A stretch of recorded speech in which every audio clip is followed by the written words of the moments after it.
Psicanálise e literatura fazem laço desde os primeiros escritos de Freud. Hoffmann, Jensen e Shakespeare foram seus companheiros na investigação dos enigmas do sujeito do inconsciente.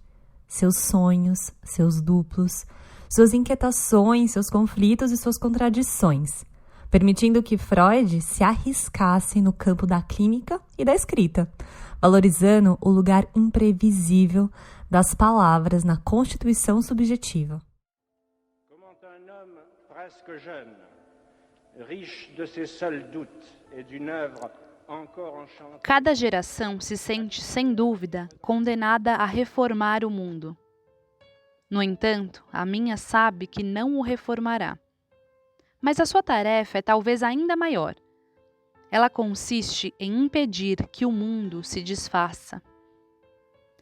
Herdeira de uma história corrupta, onde se mesclam revoluções decaídas, tecnologias enlouquecidas, deuses mortos e ideologias esgotadas, onde poderes medíocres podem hoje a tudo destruir, mas não sabem mais convencer, onde a inteligência se rebaixou para servir ao ódio e à opressão, essa geração tem o débito com ela mesma e com as gerações próximas de restabelecer, a partir de suas próprias negações, um pouco daquilo que faz a dignidade de viver e de morrer. O que você acabou de escutar foi um trecho do discurso de premiação de Albert Camus, ao receber o Nobel de Literatura em 1957.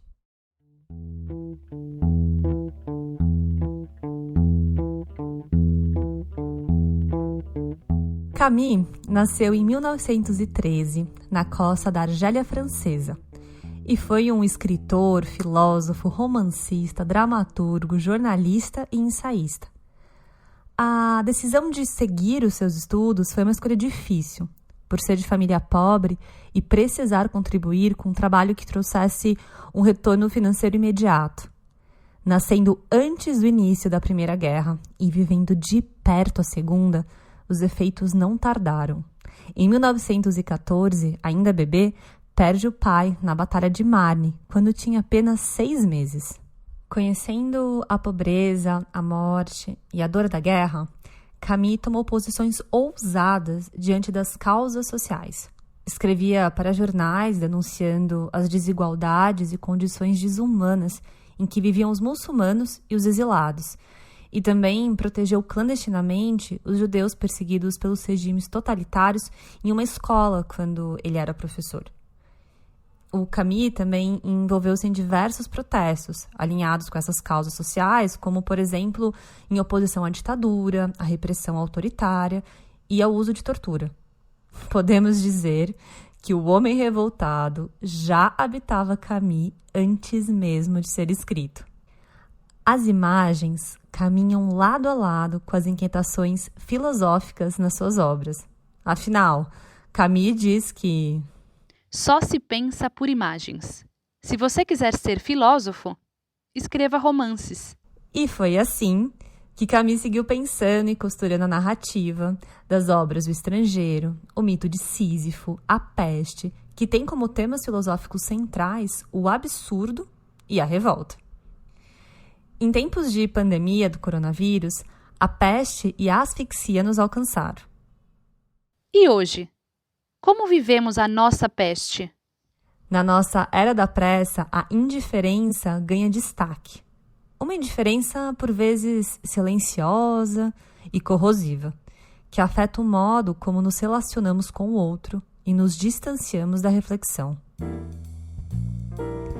Seguindo seus passos e inspirada pelo estilo camusiano, no encontro de hoje, a proposta não poderia ser outra senão convidar a todos os ouvintes a serem também artistas pensadores, tentando aproximar as fronteiras entre o entendimento e os afetos, e se permitindo se transformar pelas imagens. Eu sou a Fernanda Fázio, psicanalista e ensaísta, e lhe convido a se aproximar subjetivamente da peste de nossos tempos.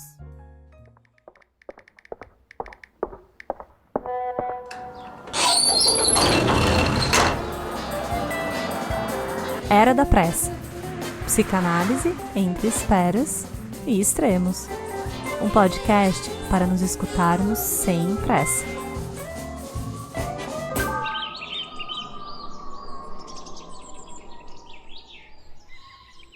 Oi, oi!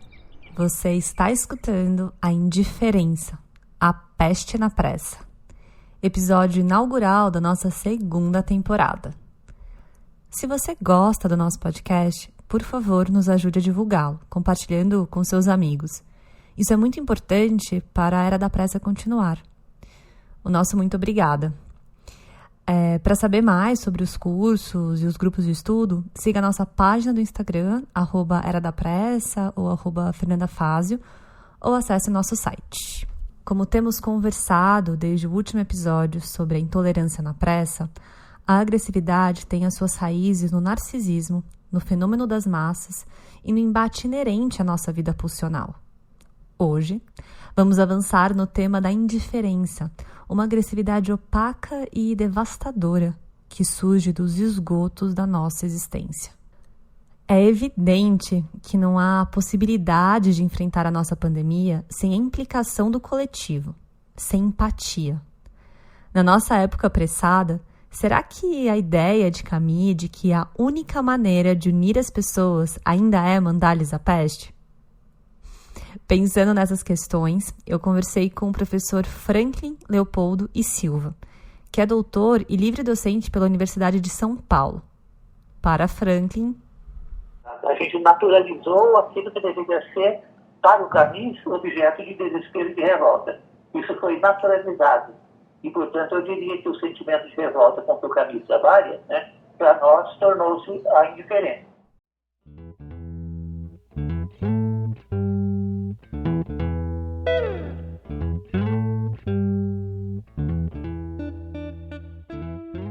A Peste foi escrita em 1947, logo após o fim da Segunda Grande Guerra, e é a obra de referência para entendermos a situação atual. Uma crônica em muitas camadas, apontando a degeneração da sociedade, do indivíduo, mostrando um certo comprometimento dos aspectos humanos que só podem ser enfrentados no coletivo.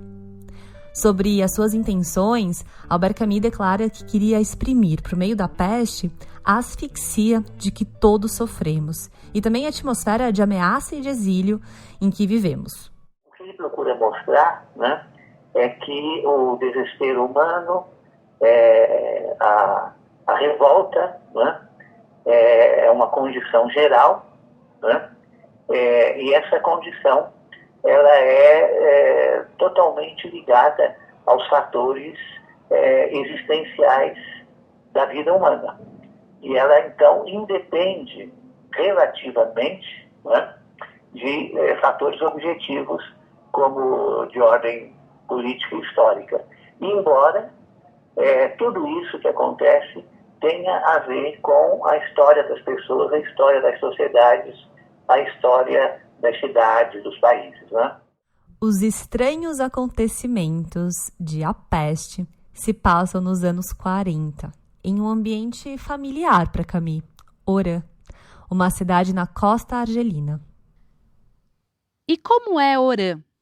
É uma cidade que favorece, sobretudo, os hábitos.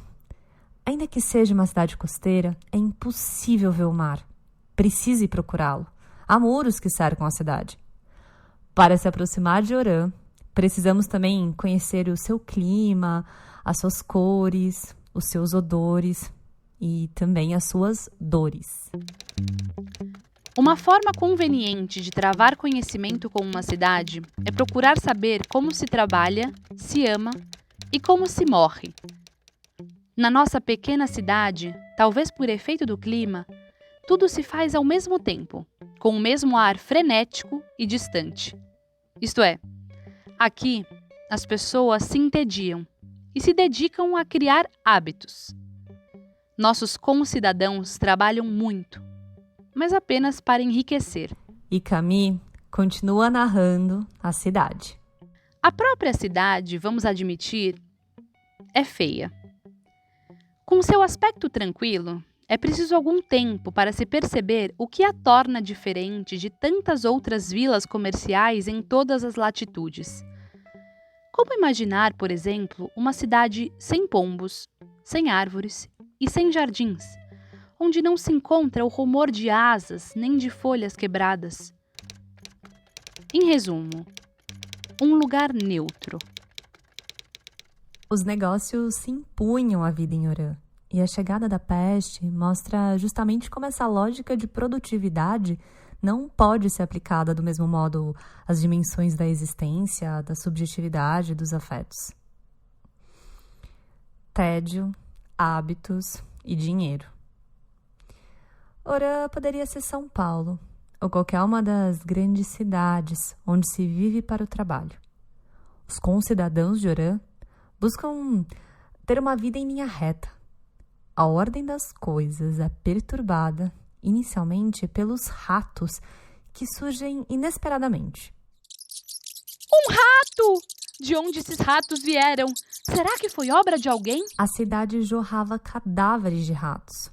Os ratos saíam dos esgotos, das adegas, e com o agravar da situação, começaram a sair em grupos para morrer pela cidade, perturbando, claro, o sossego dos frequentadores dos cafés, das praças e dos teatros. Bom, as medidas sanitárias adotadas pela prefeitura não foram suficientes.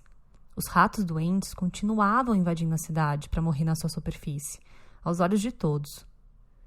Dos ratos para as pulgas, a peste começou a afligir também os humanos. Os sintomas ainda eram um pouco conhecidos, mas quase ninguém escapava dessa febre turbulenta causada por esse inimigo invisível e letal. Pois é, viver no esgoto nunca significou nem na literatura e nem no mundo prático que alguém seria resistente à peste. As mortes faziam ver o desconhecido recém-saído do esgoto, que perturbava a ordem das coisas. Orã precisou se reorganizar. Medidas mais drásticas foram adotadas, como isolamento da cidade, portos fechados, um controle sanitário mais rígido e, claro, o comércio também precisou ser reduzido. A dor da separação brutal e prolongada tornou-se subitamente o sentimento inquieto compartilhado durante o tempo da peste. Era preciso entender-se com esses novos tempos, percebendo que não controlamos. Novo normal? Com a exaustão da peste, os grandes sentimentos foram se esvaziando. A monotonia e a adaptação tornavam a sensação do tempo cíclica. É tempo de acabar com isso, diziam. E assim, a vida se transformava em uma sala de espera. Todos se tornavam modestos, perdendo a memória e a imaginação, vivendo somente por instantes. Afinal, todos os dias era um dia dos mortos. Diante daquilo que é excessivo para o nosso aparelho psíquico processar, nos defendemos como podemos. E Orã não seria diferente. Tentando manter o seu cotidiano, os concidadãos negavam o problema. A cidade se organizava como conseguia. Quanto mais a peste se tornava visível, mais as reações surgiam. Que os ratos voltem ao subterrâneo! Hoje a gente vê esse mesmo mecanismo de defesa, a negação, se repetir perante os efeitos do flagelo dos nossos tempos apressados. O grande medo da morte se mostra como uma impossibilidade de adotar a inevitável finitude como um modo de existir humano.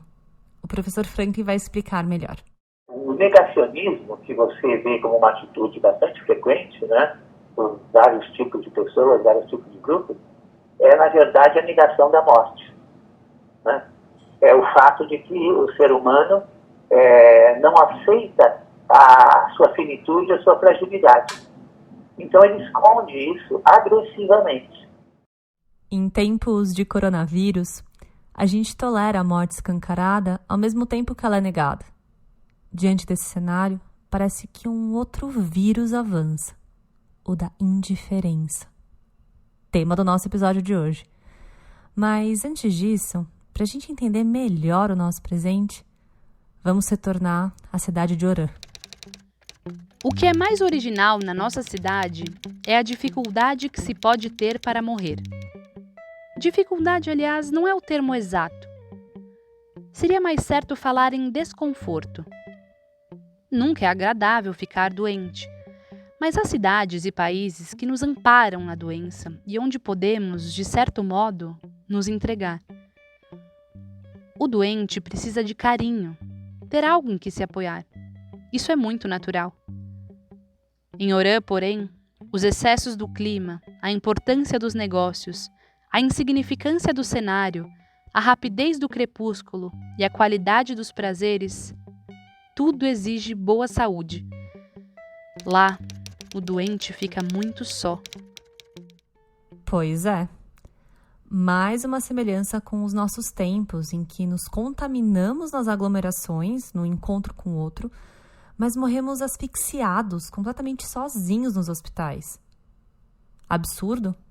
Revolta? Acho que a gente precisa falar mais sobre isso.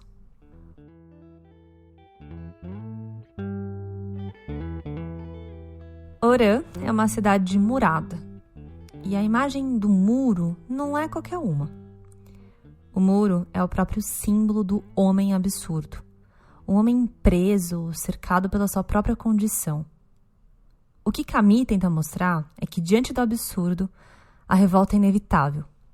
E é justamente essa revolta que leva à ação e fornece sentido ao mundo e à existência.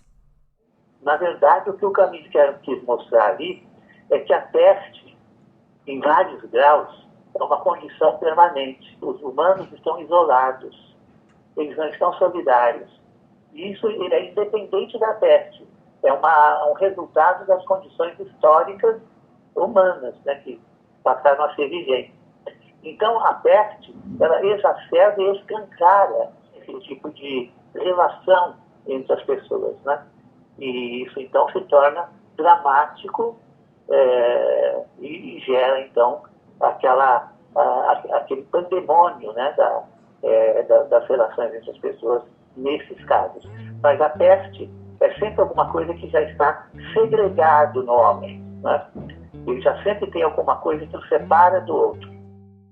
Orã não lida lá muito bem com os seus ratos, com esses incômodos que atrapalham os hábitos e os negócios.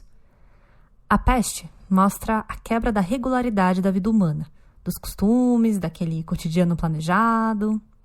Penso também na peste no seu sentido mais íntimo, como as pulsões, as dores, os sofrimentos e as situações excessivas que são inevitáveis na nossa condição humana.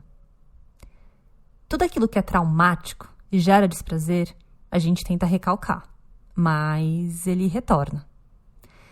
No livro, esse retorno do recalcado aparece com a expurgação dos ratos portadores do bacilo da peste. Como diz Camus, o absurdo é o homem trágico diante do espelho. A gratuidade do sofrimento leva à revolta, porque, sendo gratuito, ele é absurdo, ele não tem razão de ser, né? E isso, então, contribui para que as pessoas sintam cada vez mais, né, cada vez mais intensamente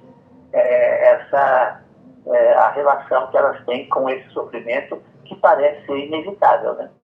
Podemos então dizer que o absurdo se encontra nesses dois lugares? Uma existência absurda em um mundo absurdo? Sim, a existência é absurda do ponto de vista objetivo, mas ela só é sentida como absurda subjetivamente. Então isso é uma característica que tem a ver com a filosofia moderna de modo geral, né? Quer dizer, essa espécie de síntese entre o objetivo, o eu, né? Aquele que sente o mundo, e o mundo, na sua qualidade objetiva, na sua qualidade das determinações objetivas, eles se encontram, né? Eles não são duas coisas que se podem separar, né?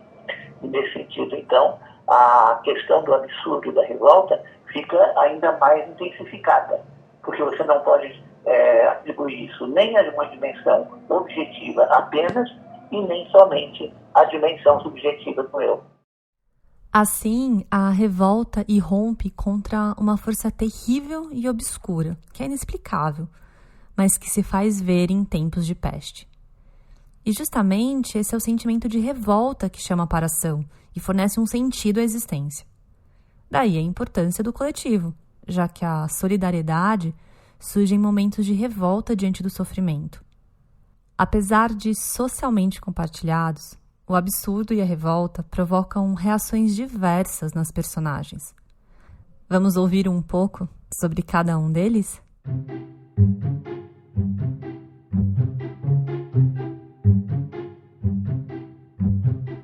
O médico Rie, da cidade de Oran, vive a angústia e o desespero por salvar as vidas, tentando colocar rostos conhecidos no amontoado de anônimos que se formavam. Vivia em estado de inquietação constante. Achava que a melhor maneira de se lutar contra a peste não era com heroísmo, mas com honestidade. Com a carne exausta, não se entregava ao cansaço, mas por vezes não sentia nada senão a revolta. Ele representa bem o papel das abstrações, das leis e a sua importância no cuidado da organização do coletivo, para justamente enfrentar a desordem provocada pela peste. Essa personagem também nos faz refletir sobre o cansaço e carrega em si duas saídas. Ou nos revoltamos contra o absurdo, a peste, ou caímos na indiferença, nessa espécie de atitude blasé, que leva a gente a se perder nas multidões. O jovem jornalista Rambert veio a Oran fazer uma matéria e ficou preso acidentalmente com a chegada da peste. No começo, ele não encontrava muitos motivos para ficar.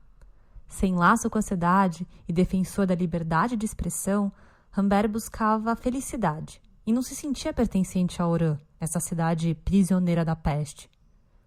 O jornalista se via assim como um estrangeiro, sofrendo também com a separação da sua mulher que ficou em Paris. Aos poucos, ele decide trabalhar com o Dr. Rie, tornando-se parte do coletivo e estabelecendo suas raízes com a cidade. Reconhece, então, que a história diz respeito a todos nós. O padre Panelu, encarnando o papel da religião, vive o absurdo do seu modo, tentando justificar o sofrimento pela vontade de Deus. Profere um sermão defendendo que a peste tem o seu lado bom, que abre os olhos dos homens e os ajuda a pensar. Até os últimos tempos, acreditava que devemos amar até aquilo que não compreendemos. A personagem Tahu, por fim, já sofria da peste antes mesmo de conhecer a cidade, reconhecendo o lado obscuro da sociedade, o mal e as injustiças. Para lidar com a peste, fala da importância da simpatia, acompanhando a rotina exaustiva do médico, ajudando como podia e abrindo espaço para a solidariedade. Mais do que a simpatia, no sentido de identificação com o outro, eu penso que essa personagem carrega em si a empatia, no sentido mais próximo da teoria do psicanalista Sandor Ferenczi. Tahu reconhece a dor e o sofrimento do outro, podendo sentir com aquele que sofre. Assim, apesar de se aproximar subjetivamente dos doentes, parece carregar consigo a apreciação consciente da situação. Essa seria uma das possíveis interpretações do termo empatia em Ferenczi. Não seria isso que tentamos fazer nos consultórios quando escutamos os pacientes no divã? Você reconhece essas personagens em nosso tempo? Quem são os médicos, os defensores da liberdade de expressão, os religiosos e os empáticos no enfrentamento da pandemia em nosso país?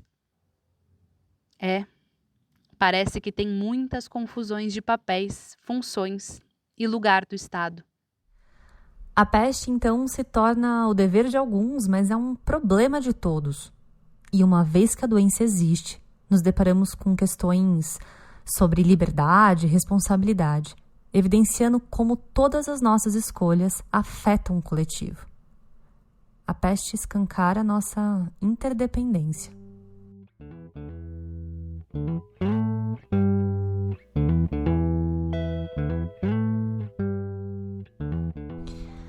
O absurdo está sempre aqui, ali, à espreita, apenas esperando um momento de fragilidade e solidão para nos atormentar.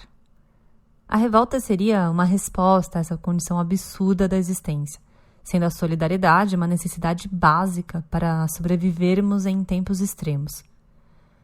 A peste caminha de mãos dadas com o nosso lado mais agressivo. O livro faz inúmeras alusões à Segunda Grande Guerra, como se a peste encarnasse o próprio fascismo na sua marca autoritária que a tudo destrói. Por exemplo, com o avanço da peste em Orã, os cemitérios não conseguiam mais comportar a quantidade de corpos. Como solução, passaram a amontoar os corpos de anônimos nos trens, para que fossem queimados fora da cidade. Essa passagem do livro é uma clara alusão à prática adotada pelos nazistas, que objetivava apagar e dificultar a obtenção de provas do terror que o Holocausto produziu. E apesar de invisíveis, os cheiros alcançavam a cidade, causando mal-estar. Os mortos têm mau cheiro.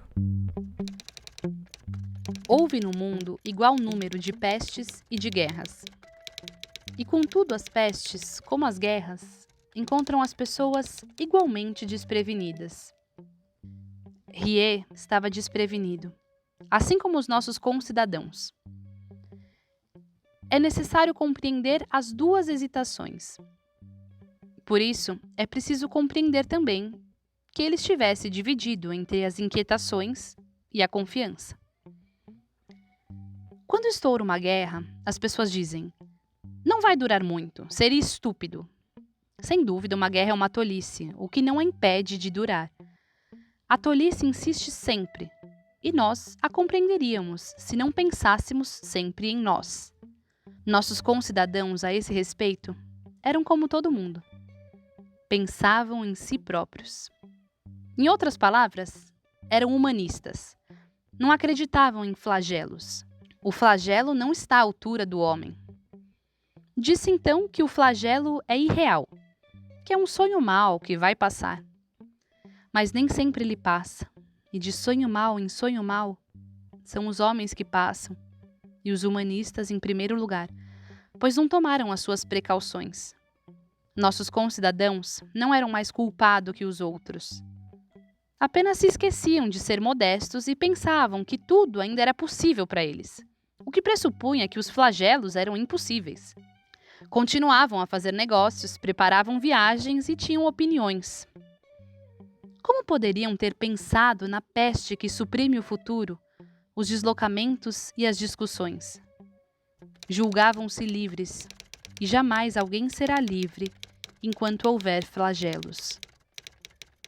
Pensando nesse contexto e no momento histórico em que essa obra foi escrita, acho que faz sentido a gente lembrar do texto de Freud, Psicologia das Massas e Análise do Eu, que foi publicado em 21. Freud nos ajuda a entender como que a massa segue docilmente o líder, se comportando como uma unidade em que desaparecem as diferenças e as identidades individuais.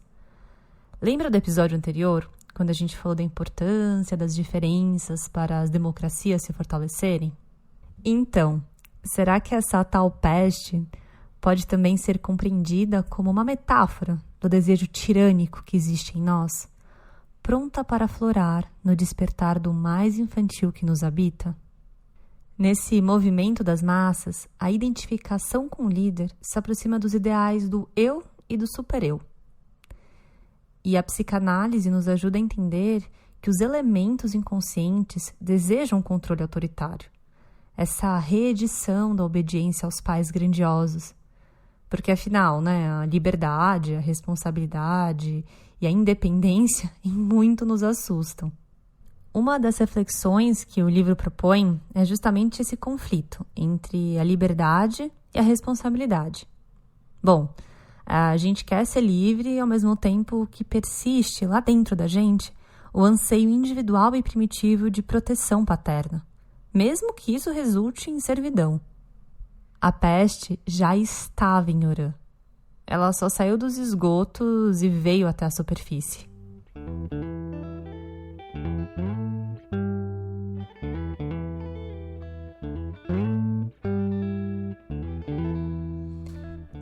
Pensando nos nossos tempos atuais, na era da pressa, em que corremos contra o tempo e achamos que temos formas e métodos para controlá-lo, ou mesmo escapar dos seus limites, a gente acaba caindo em uma falsa sensação de onipotência. Pois é, a gente conseguiu tantos avanços tecnológicos que, nessa pressa que a tudo devora, nos esquecemos das limitações dos nossos corpos, da nossa finitude e das impossibilidades impostas pelo tempo. Afinal, a gente conseguiu quase a imortalidade do ponto de vista objetivo. Como diz o professor Franklin, o medo e o indiferentismo nos amarram em nós mesmos, como se ficássemos presos. E tudo isso, para quê? Para a gente dominar o tempo ou escapar dele. Tantos avanços e ainda não aprendemos a lidar muito bem com as nossas castrações. Tudo isso está relacionado com um grande medo, né? Que é um termo geral que eu acho que engloba a angústia também, né? Quer dizer, o medo que as pessoas têm porque, na verdade, por mais poderoso que nós queremos nos fazer, né? Por mais poder que o progresso nos deu, a ciência, etc., há situações que nós ainda nos sentimos frágeis. E nessa situação, então, aquele medo que foi recalcado pelo poder da ciência, pela tecnologia, pelo progresso, né? Isso volta à tona, né? E aí, então, nós temos esse resultado, né? A agressividade das pessoas, o fato das relações humanas atualmente serem tão agressivas, né? É fruto do medo que cada um tem do outro e do mundo, e até de si mesmo.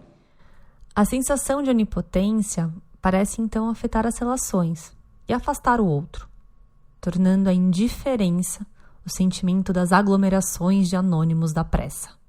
A pandemia veio a escancarar isso, porque ela trouxe à tona aquilo que o ser humano tem de pior, né? E que é esse sentimento, essa propensão para o egoísmo indiferente, a ignorância acerca do outro. E hoje, onde foi parar a nossa humanidade em um mundo que parece, muitas vezes, ser alheio e indiferente ao sofrimento do semelhante? A indiferença que, na nossa atualidade, pode marcar as pessoas, né, diante de todas essas condições da existência, ela deriva de uma certa evolução das condições, né, que desde o livro do Camus até agora tem afetado, né, nosso mundo, a nossa modernidade, né? A indiferença significa apenas que o índice de subjetividade, o índice de egoísmo, que é o cúmulo da subjetividade, que já faz parte da hegemonia do sujeito no mundo moderno, isso foi crescendo cada vez mais. Então, nós agora passamos do individualismo para o egoísmo, né? E o egoísmo gera essa indiferença ao mal, né, que nos atinge, como uma maneira de não vermos, né, de ficarmos cegos a ele, de podermos viver apesar dele, né? Então, no caso do Camus, ainda não era assim, né? As pessoas ainda têm um certo sentimento de comunidade humana que faz com que o absurdo e a revolta sejam sentidas de maneira mais intensa. Agora já não. A própria pandemia, a própria doença, a própria infelicidade, o próprio mal que afeta a humanidade é visto por muitas pessoas como engraçado. E isso é o resultado desse sentimento de indiferença que cada vez vai tomando mais conta das pessoas, né? Ou seja, a humanidade das pessoas, naquilo que ela tem um compromisso com a solidariedade e com o fato de você poder sentir a dor do outro, vai ficando cada vez mais fraca, né? E, portanto, então, isso já ultrapassa, digamos assim, o individualismo, que é tradicional na nossa cultura, né? E passa já a ser um egoísmo, eu diria até patológico. Se Camus lidava com os ratos de seu tempo, o que será que a pandemia veio trazer até a superfície? Você vê nas pessoas que a aceitação da pandemia, a naturalização da pandemia, é decorrente da naturalização da morte do outro, né? Muitas pessoas vão morrer. Todos, enfim, vão morrer um dia. Então é natural que você aceite a morte do outro. A morte do outro deixa de ser uma tragédia e passa a ser uma coisa natural, né? É isso que está embasado aquela famosa imunidade de rebanho, mas na verdade se chama mortalidade de rebanho, né? O vírus vai se acalmar quando não houver mais ninguém que ele possa infectar, né?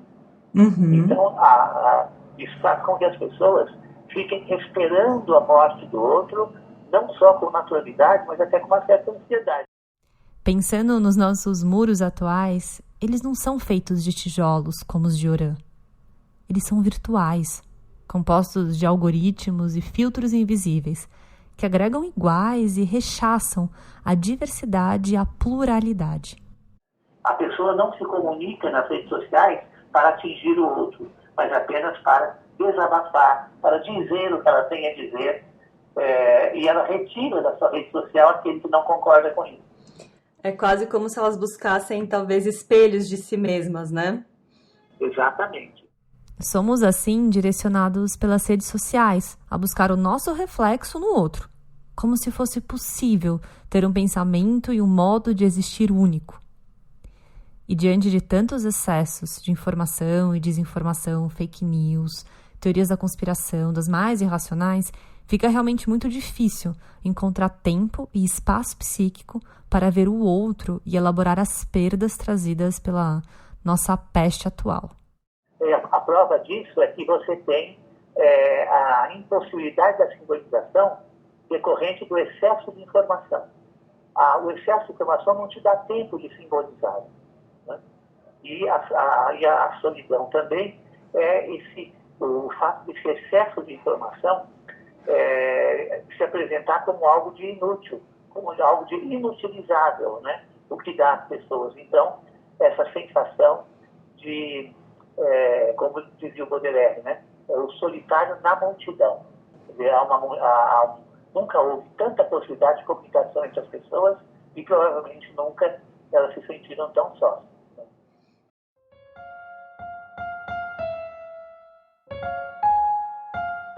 O excesso de confiança na razão técnica muitas vezes se desgarra da ética e desconsidera os limites humanos.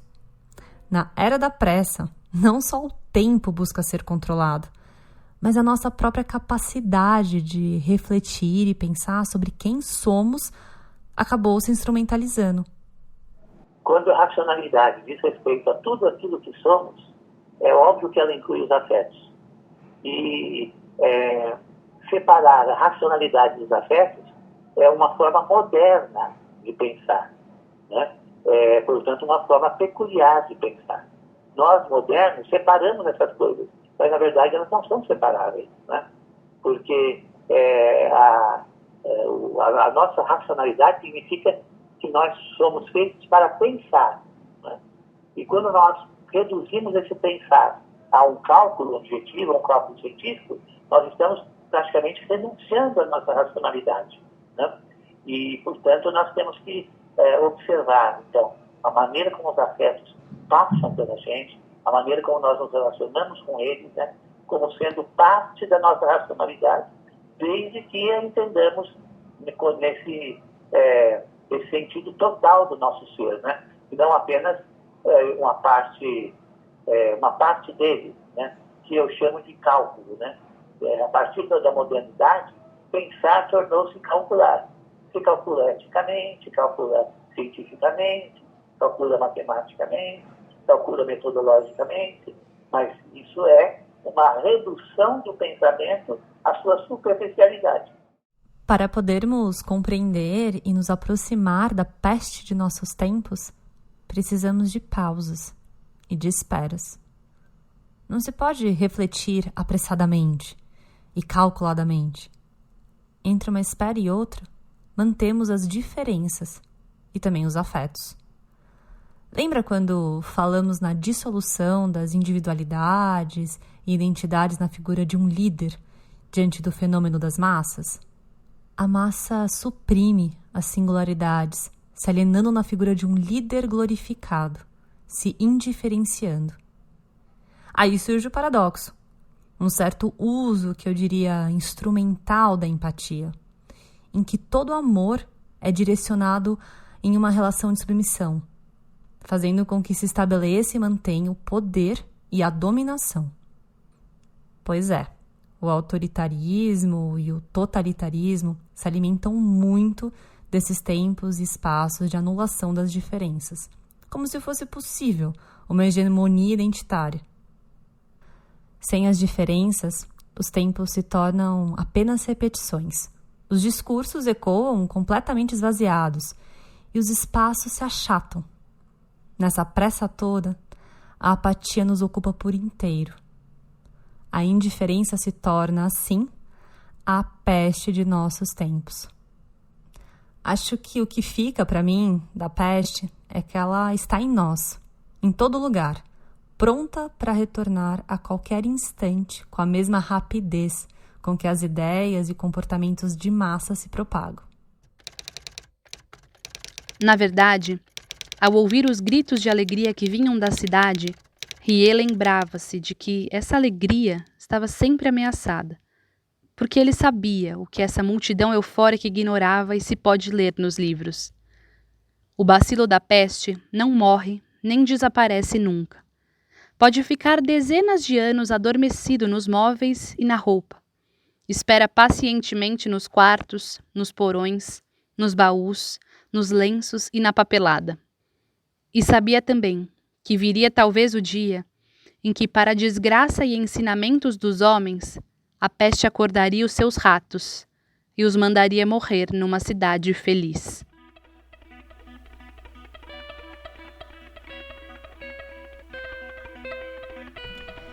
Orã também está bem perto de nós. A gente se habitua a uma existência absurda, mas não deveria. A gente se acostuma com o descaso e a apatia com centenas de milhares de mortes. A gente aceita a negligência política na pandemia, o discurso de banalização das mortes, as estratégias contra a vacina, o incentivo criminoso do uso de medicamentos que não funcionam. A gente não estranha mais a viralização da indiferença nas relações. A gente tolera, enfim, tudo aquilo que deveria ser intolerável na pandemia. O próprio descaso com as vidas humanas, que são as nossas próprias vidas também.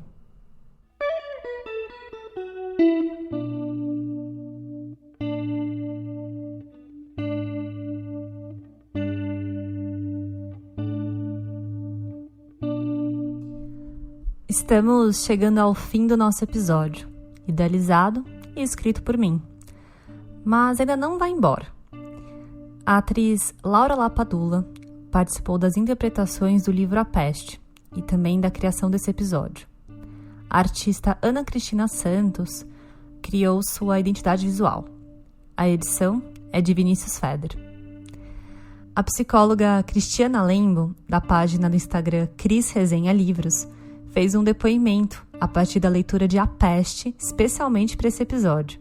Fiquem agora com o seu depoimento.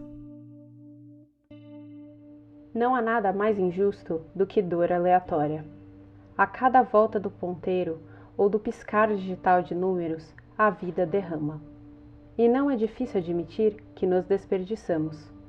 Mas e quando essa perda não é por escolha feita, e sim por destino imposto?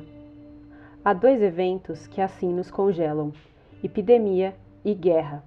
Ou seria uma parte da outra? É doloroso admitir uma pandemia. Para isso, não se precisa de um nome, mas de tempo. 1, 2, 3 casos evoluem para 10, 100, 1000, até os perdermos de vista. Uma doença não escolhe aqueles que poupa ou arranca, só corre. Talvez a maior fatalidade sejam as nossas vidas mal vividas. Teimando em ver a praga como visita, transformamos os nossos dias em passagem. brilham os nossos olhos para a rotina que costumávamos ter. Será que tem volta? Os recursos escassos, os estabelecimentos fechados, os curadores impotentes, as vidas à foice, os corpos desalmados, esquecidos. Pois já se perde o número e não há tempo para enterros. Acabaram-se os rituais e as despedidas. Nem quero ouvir, não aguento mais ver, preciso me acalmar. Quero meu novo normal, meu velho normal. A essa altura, já nem mais sabemos. Fechados em nós, o outro já não nos importa. Porque de tanto mirarmos no futuro, fomos descolados do presente. E de tão enlouquecidos, nem demos conta do passado. Quando foi que começou? Quando parei de trabalhar? Quando foi que te vi pela última vez? Se a vida sem percurso é roteiro esvaziado, homem sem memória é flagelado infeliz. Pois de tanta ausência dos vivos na pandemia, a morte virou peste para além do contágio. Até o anseio pela cura gerou novos casos, pois alguns dos que tanto aguardaram, no fim, sucumbiram após tanto sacrifício. Muito mais do que a memória das adversidades pelas quais passamos, fica é a marca no tempo. Quando as circunstâncias terríveis afunilam nossas ações, o que nos resta é respirar o abominável. Porém, é só assim, aprendendo o conhecimento da dor, é que nos tornamos mais aptos, esperançosos e presentes no jogo da vida. É isso que a peste nos ensina. A cidade de Orã virou sala de espera. Para sermos atendidos, se não for a nossa hora, não adianta ter pressa. Ou você pensou que eu falava de outra história?